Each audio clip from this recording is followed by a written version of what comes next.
আবারও সামনে এলো সেই বিখ্যাত সংলাপ।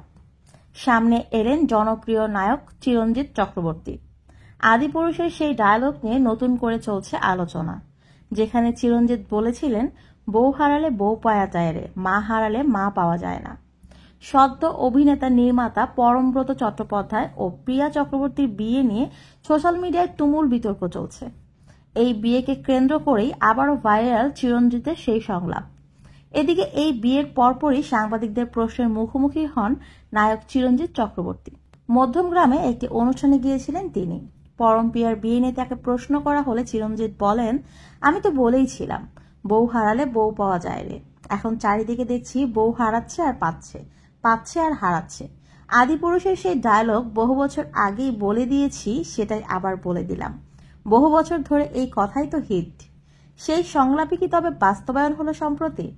জবাবে চিরঞ্জিতের বক্তব্য, সবসময় হচ্ছে, এখন একটু ঘন ঘন হচ্ছে, এই আর কি। প্রেমের পর বিয়ের পিঁড়িতে বসেছিলেন গায়ক অনুপম রায়, পাত্রী প্রিয়া চক্রবর্তী। কিন্তু বছর ছয়েকের সংসার জীবনের পর বিচ্ছেদের পথে হাঁটলেন তারা। তখন থেকেই গুঞ্জন চাওয়ার হয় প্রিয়া পরমের পরকীয়ার জেরেই এই বিচ্ছেদ। তবে 2 বছর চুপ থাকার পর কদিন আগে বিয়ের পিঁড়িতে বসেন পরম প্রিয়া।